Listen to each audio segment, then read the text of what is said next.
I wish to stop.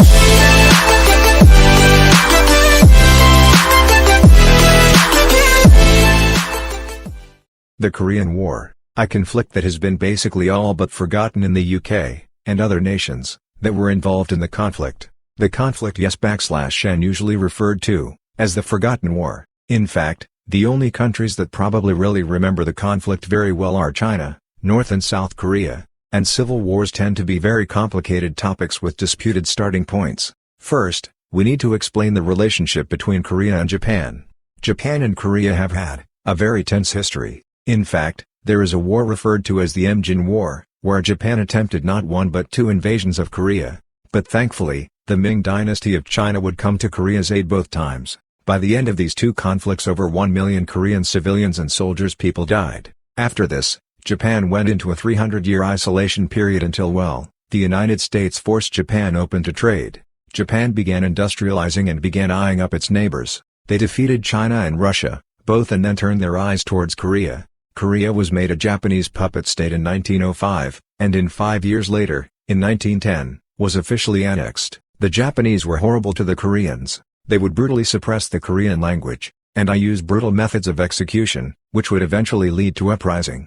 The Japanese slaughtered millions of civilians, and committed acts so atrocious. In 1941, a massive Japanese counterinsurgency operation killed almost 200,000 freedom fighters. It almost completely wiped them out. A man named Kim Il-sung saw this unity as the main culprit for their defeat, and in him arose a new conviction. He said there could be no political alternatives, it will be my way or the highway. Fighting continued until the surrender of Japan in World War II. The Soviets would occupy the north of Korea, while the Americans occupied the south. There was one major problem. They couldn't decide what the new government would be. In the north, the Soviet Union ensured that communists found their way to possessions of power, and Kim Il-sung soon emerged as a leader of the new republic. The Americans outlawed the People's Committees. Instead, they created the United States military government in Korea with MacArthur as the supreme commanders. Yet not a single American knew how to speak Korean. It was eventually decided to also hold elections in the South. Syngman Rhee was but in charge of the South.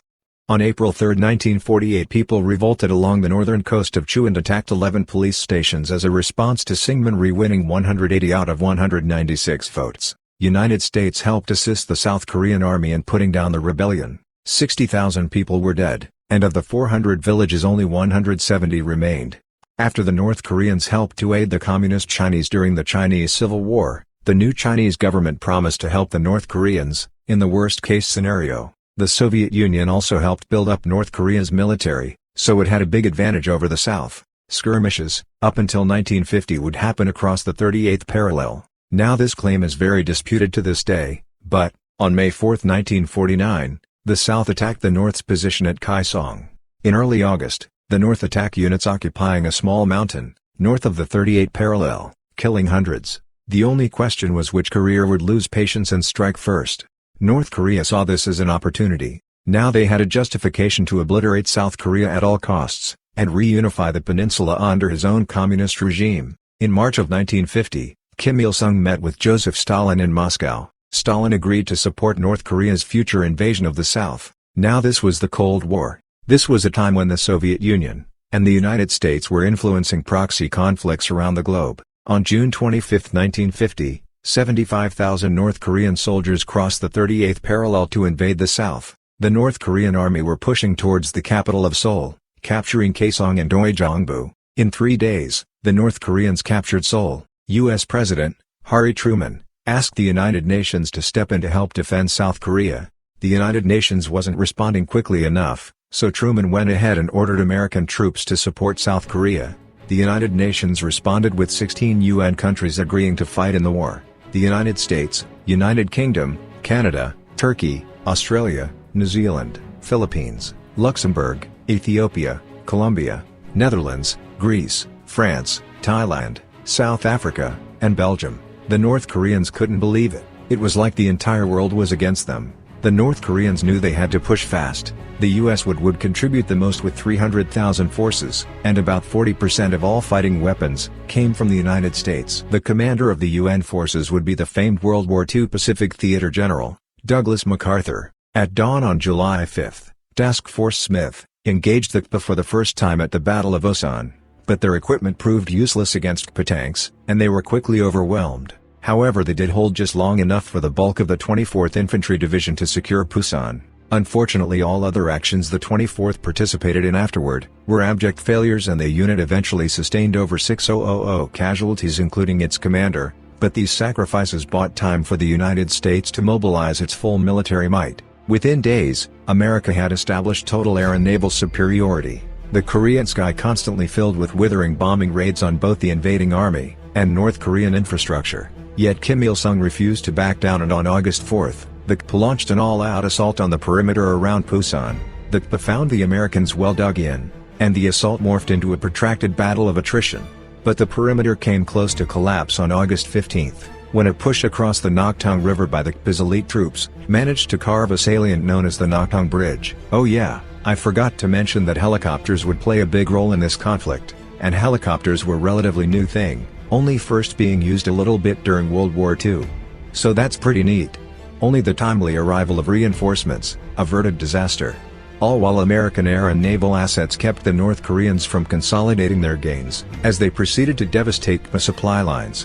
While the battle for Pusan raged on, General MacArthur was busy coordinating an amphibious landing at Inchon, 100 miles or 160 kilometers, behind enemy lines. When told that Inchon was heavily defended, and that adverse sea conditions made any landing a daunting prospect anyway, MacArthur responded thusly: "The very arguments you have made as to the impractical abilities involved will tend to ensure for me the element of surprise. For the North Korean commander will reason that no one would be so brash as to make such an attempt."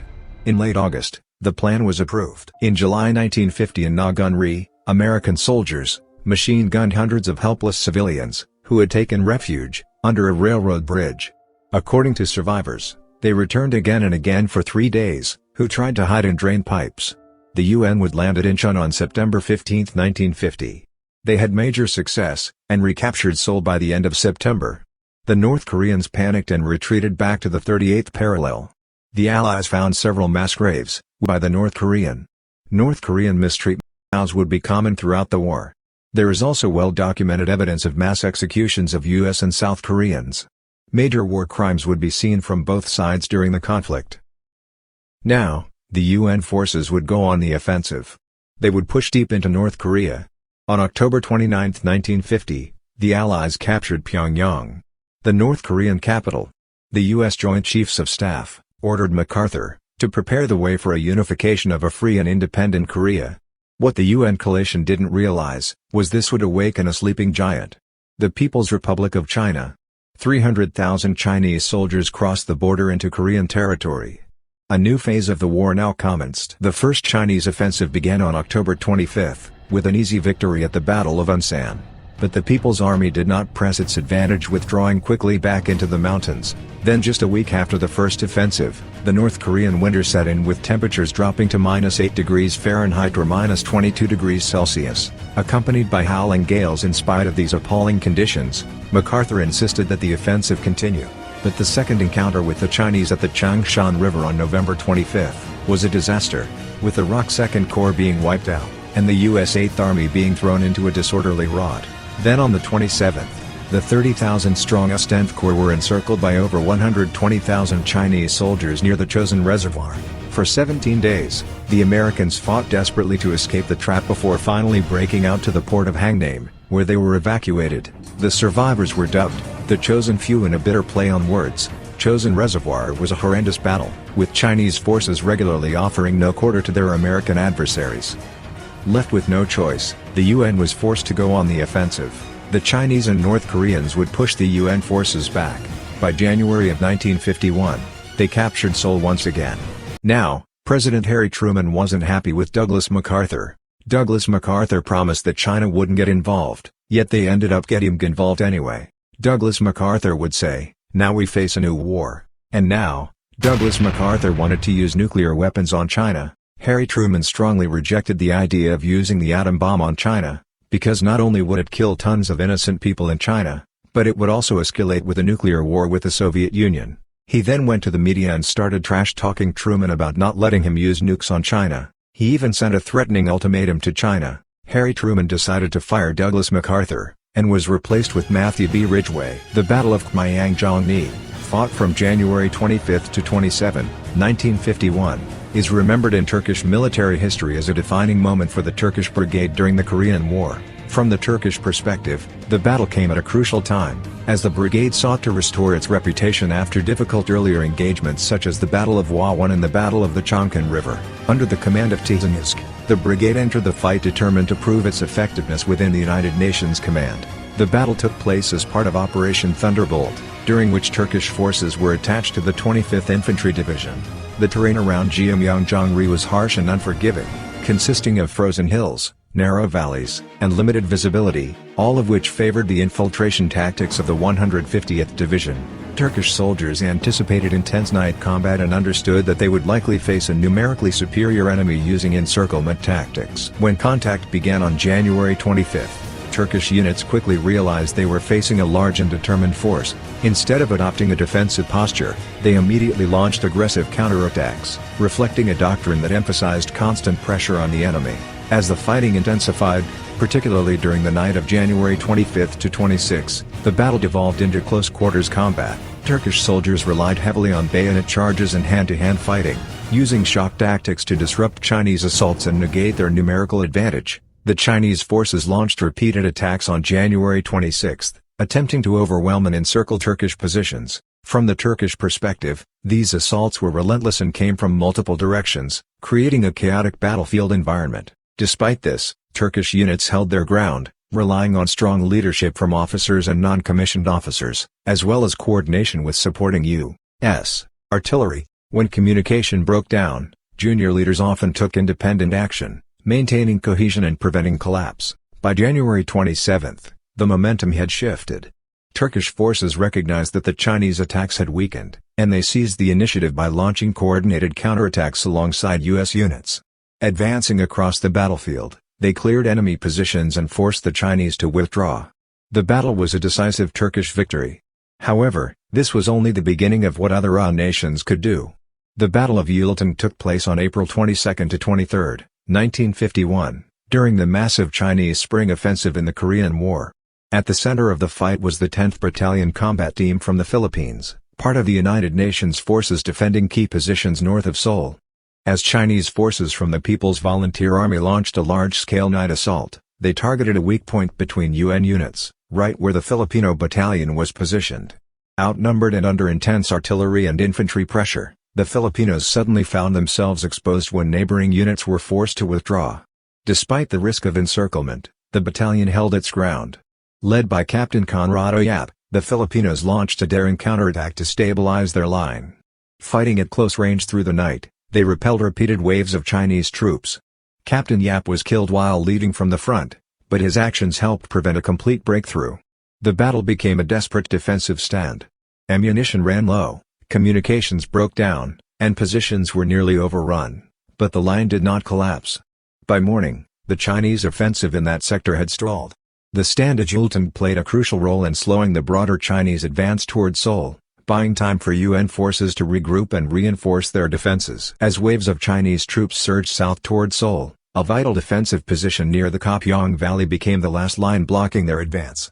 Defending that line were United Nations forces made up largely of the 2nd Battalion, Princess Patricia's Canadian Light Infantry from Canada, and the 3rd Battalion, Royal Australian Regiment from Australia, supported by artillery from New Zealand. As the Chinese offensive intensified, neighboring South Korean units were forced to withdraw, exposing the flanks of the Canadian and Australian positions. Soon, they were facing overwhelming numbers from the People's Volunteer Army. The Australians held Hill 504 against repeated assaults, engaging in fierce close-quarters combat through the night. Under relentless pressure, they eventually conducted a fighting withdrawal, but crucially, they did not break. Meanwhile, the Canadians on Hill 677 found themselves nearly surrounded. With enemy forces closing in and communications strained, they made a critical decision: call artillery fire dangerously close to their own positions to stop the advance. The gamble worked. Wave after wave of Chinese attacks were shattered by coordinated firepower and disciplined defense. For 2 days, the UN forces held their ground against repeated assaults, despite being heavily outnumbered. By April 25, the Chinese advance in the Kapyong sector had stalled.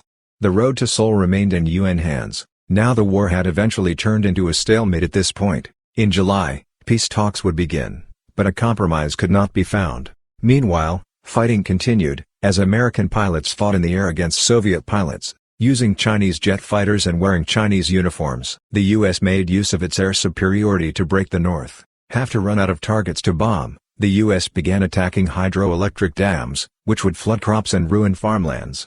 Harry Truman was pretty humiliated and decided not to run for re-election. He would be replaced with World War II General Dwight D. Eisenhower, who wanted to end the war. After the death of Stalin, the Soviet Union had its own problems, and China couldn't keep fighting alone. An armistice was signed on July 27, 1953. A demilitarized zone was set up. But this was an armistice. No peace treaty was never signed, so technically, the two are still at war. The Korean War was definitely in the top 2 list for the deadliest conflicts of the Cold War. 1 to 3 million civilians died in this war. North Korea lost 20% of their population. South Korea lost 10% of their population. The UN total losses was 33,730. After a few decades, South Korea would evolve into a prosperous democratic nation. The North would continue to be a brutal dictatorship, isolating itself from the rest of the world. We can see a big difference between the two nations. Reunification looks very difficult, and I don't think it's going to happen anytime soon.